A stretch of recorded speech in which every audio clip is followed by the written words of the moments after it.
And welcome to another episode of Experts Speak. I'm Michael DeLon. Today, I'm talking with David Trent. David, well, first of all, David, thank you so much for spending some time and being my guest today. Man, I'm glad to be here. It's going to be a fun conversation because David is a very experienced business person. He's grown one company and now he's helping business owners kind of following his pathway of growing their business.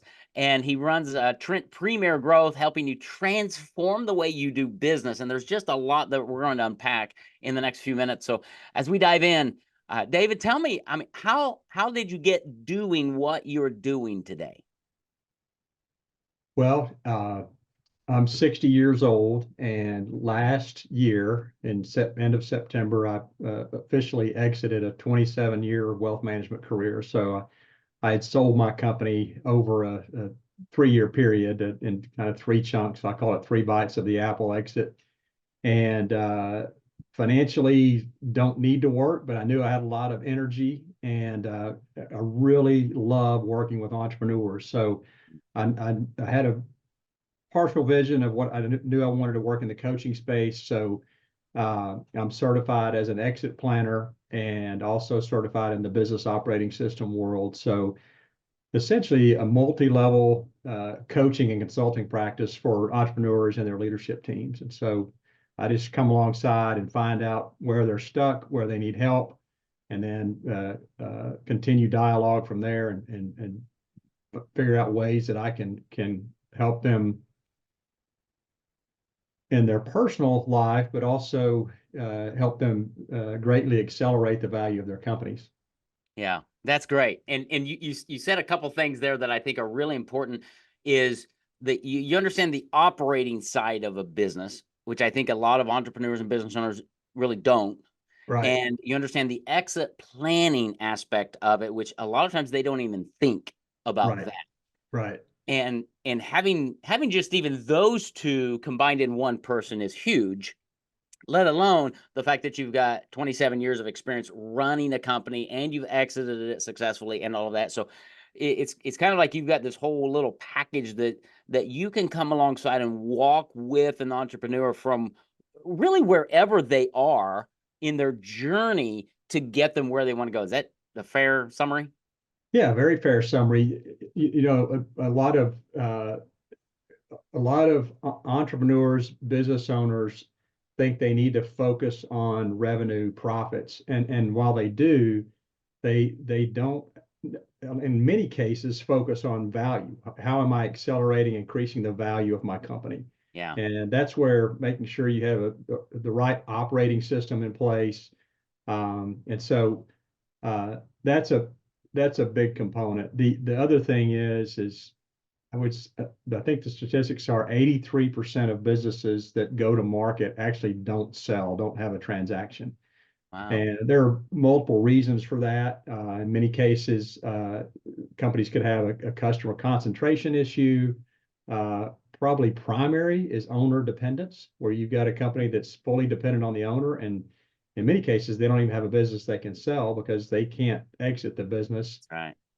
They may end up getting an offer, but will involve an earnout, and it may take 3 to 5 years, and they barely end up extracting any value out of the company than if they had just kept running it on their Yeah. own. So, and this even applies to owners that they may be, well, I'm going to sell my business someday, but it's going to be 10, 15, 20 years. Exit planning is so valuable because if you get your company exit ready and primarily not dependent on you as the entrepreneur or the owner, if you get it exit ready, it's going to greatly increase the value of the company. And I've had many owners that once they got their company exit ready, I've seen this. They have this business that they don't have to work that much in 15, 20 hours, maybe 10 hours a week. And they've got this business that's kicking off cash to them. And they go, well, I don't think I want to sell this thing. I'd rather just keep it. I want to go start another company. If I want to get more involved philanthropically, I can do that now, but I'd rather keep my company than sell it. So, Yeah, very much. Well, yeah, I remember Stephen Covey talking about this in Seven Habits years and years ago about the goose that lays the golden eggs, and when you get the goose going and it starts laying those eggs, it can be really nice to go, okay, why would I sell that? Right. and to realize that there are lots of things I can do if I have this entity that is producing these golden eggs, this revenue stream going, huh, maybe there are some other options, because I think a lot of people, business owners, don't even think about that. Yeah. Want to pop back in a little bit about the value of the company, and having a company, and the way that I phrase it is a company that will run without you.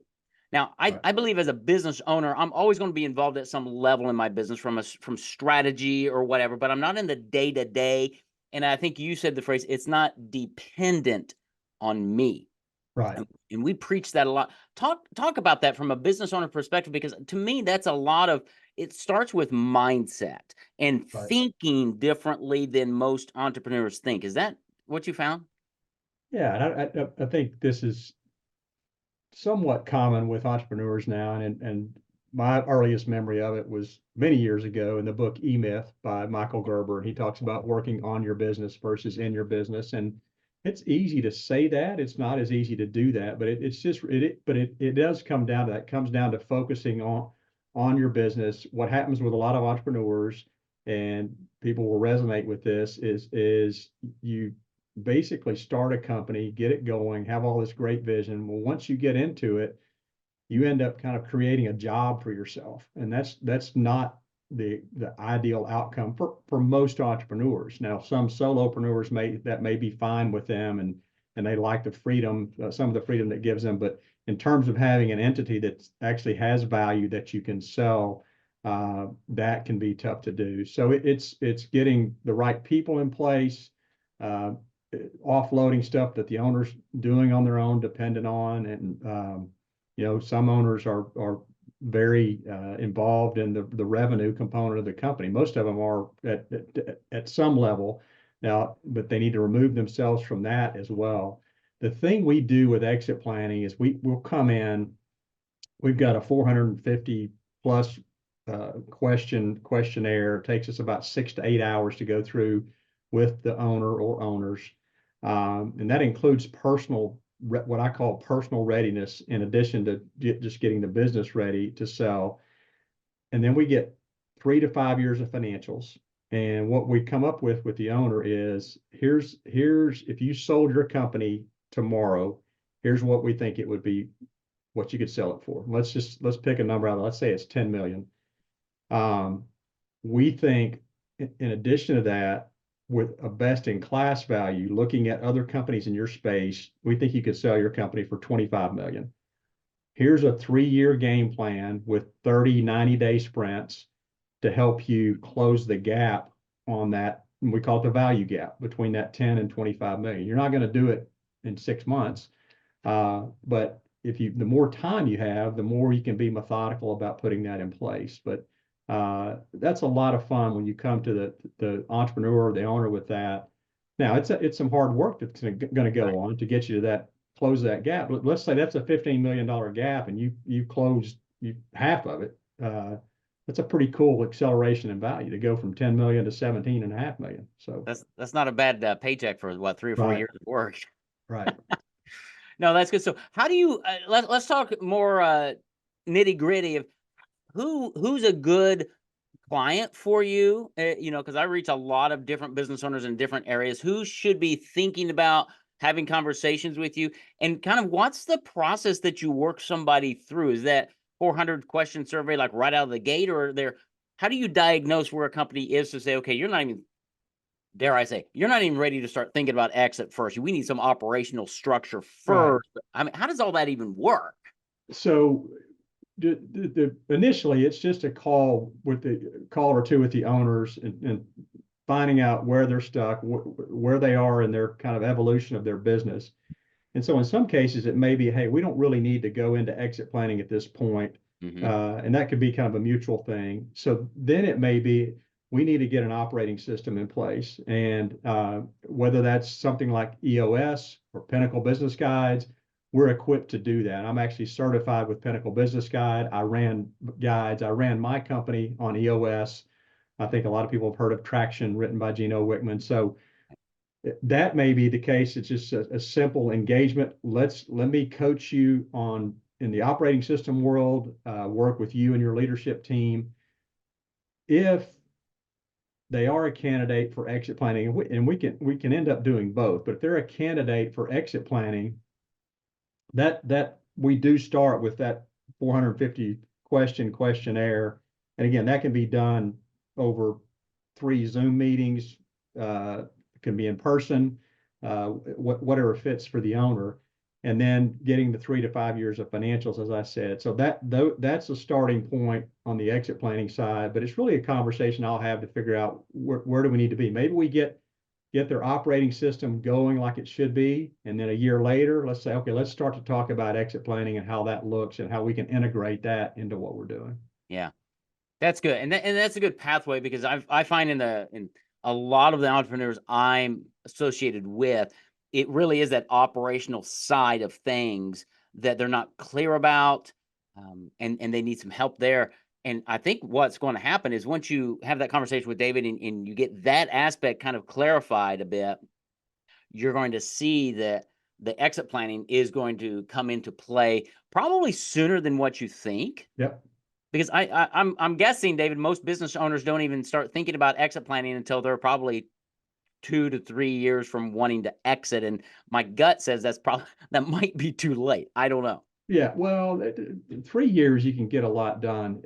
One thing you had asked me, and I left out, our sweet spot client is 20 to I'll give you a couple of metrics: 20 to 300 employees, and 5 million revenue and up. So I would say 5 to 50 million revenue is our sweet spot for companies that we're going to be really impactful with and work well with. So that's the band on that. Another thing I didn't mention is we have a proprietary framework called Gear 30. So the GEAR is an acronym for Grow or Exit Always Ready. So once we're, I would say, 6 months into exit planning, every quarter we're going to ask that question. We're going to say, do you want to keep growing, or are you ready to really start the exit planning process? And you should, by always being ready to exit, I'll come back to earlier, you're probably going to be at a point where you go, I don't think I want to sell this thing. So yeah. it's a irony of exit planning for me if it's done right, because you're exit planning, but then you say, well, I don't want to exit. I don't want to exit. That's right. Yeah, exactly. It's funny. Somebody told me a long time ago in sales, every time you make an offer, somebody's going to buy that, whatever, that vehicle or whatever, either you or the customer. And in a sense, somebody's buying that business every 90 days, either Right. the owner, they're going to buy it back and say, no, I'm not ready to exit, or they're going to start the sales. I've never heard it put that way. I like that. Yeah. Yeah. I also like your 30, 90-day sprints. Let's talk about that, and why is it that way? I mean, I really like it because there's short-term progress and metrics, but there's probably more to it. Why'd you come up with that? Well, there's tons of studies about just the 90-day period and how that's a great time frame to be able to really accomplish some things. And what it does, as well as the 30-day, it removes, and I like doing some things in 90, some things in 30-day sprints, but we're going to get in there and start setting goals for 3 years, 5 years, for 12 months.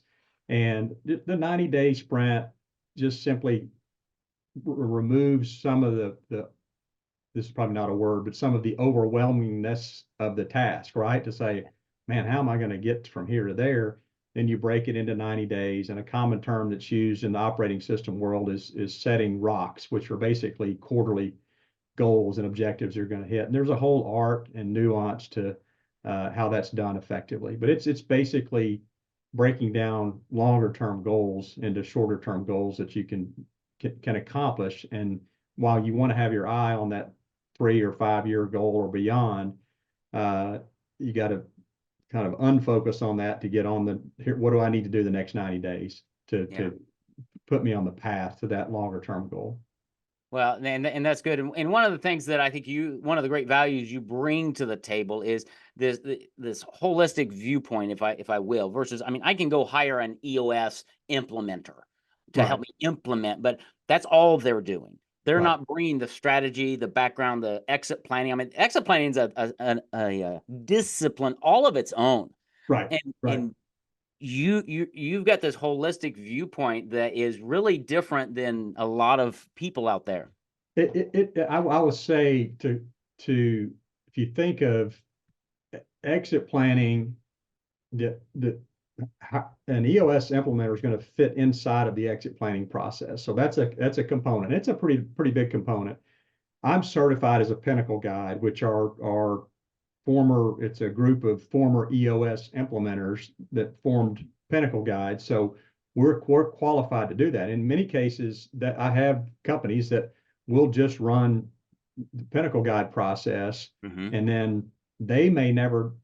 We may work with them for a few years, and they may say, "Hey, I don't need to exit, or I don't need an exit plan at this point." And so that may be all that they need, but at least they've got that component going and they've got it running. So exit planning is just a more robust process, if you will, that the EOS implementer or the Pinnacle Business Guide can fit inside of. Yeah, and that makes sense. And that the having that exit plan, I think, for a business owner is part of that long-term vision of what am I trying to do? Am I trying to build something to get a chunk of money to go do something else? Am I building something that's going to be that cash cow, as I would call it, that golden goose? Am I building something to transition maybe to my children, right? I've got a 200-year vision for my company Right. because I want to see it generationally be an economic engine for my family so that if they have other businesses they want to do, we can help them fund that, right? Yeah, I love it. But it's the vision that so many times business owners we lose that vision because we're in the day-to-day so much, and we need somebody like David to come in and ask us great questions. That the value of having a coach is, yeah, many times it's the questions they ask, Right. even more than what they bring to the table, which is valuable, but it's the questions that make us stop and really question our answers to go, is that really what I want? Should I really be doing that? Is that how you find your interactions? Absolutely, 100%. The questions are the biggest key, and asking the right questions, and that's where so many of the tools that we have are so valuable in that process. So, and starting with the big questionnaire that we talked about, we're going to do with the owners if we're entering into exit planning, or if when I should say. Yeah, exactly. So I guess my question then, David, is how does somebody get a hold of you to start learning more? Because there are a lot of entrepreneurs out there who need to be thinking about this and who are probably just in a cloud going, I don't even know if I'm even qualified. I don't even know if I should reach out to talk to them. What would you say to that? Is it too early for me? Maybe I've got a business that's at 3 million. Well, I don't qualify for David. I got to wait 2 years or something. What are your thoughts there? And then how can somebody reach out to you?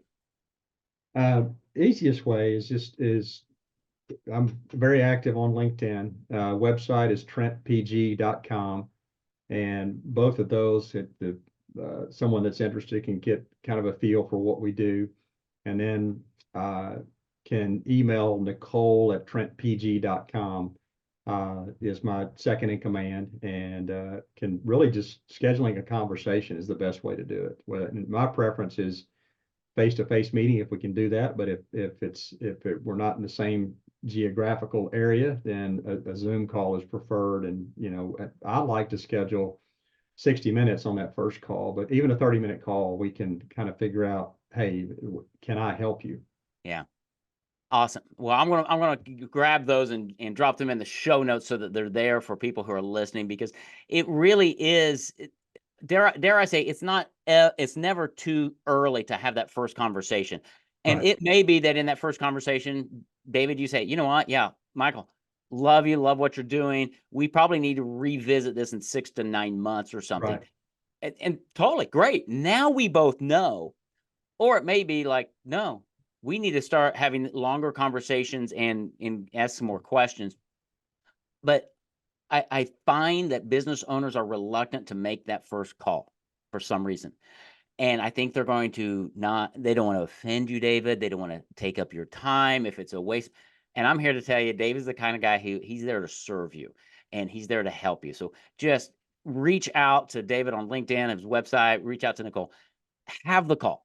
Get the thoughts off of your mind. You're going to sleep a whole lot better, and you'll know the pathway going forward, because David has experienced it in his own life. He's walked this for many years. He's exited his own company very profitably, and he's at a place that's very unique to bring in so many things to the table. So I just encourage you, if you're listening to this, reach out to David, have that first conversation, and let him ask some questions, listen, and maybe provide some counsel of how can you position yourself in your business to exit in the future, or maybe to retain that golden goose for the future of your family. So any last minute thoughts, anything I forgot to ask you, David? No, that's all well said, and I would maybe just emphasize that I'm more than happy to hop on a call with someone, and even if it's just helping them in their journey, and they're not, they're not a candidate for what we do, Mm-hmm. and maybe I can refer them to someone that could help them. But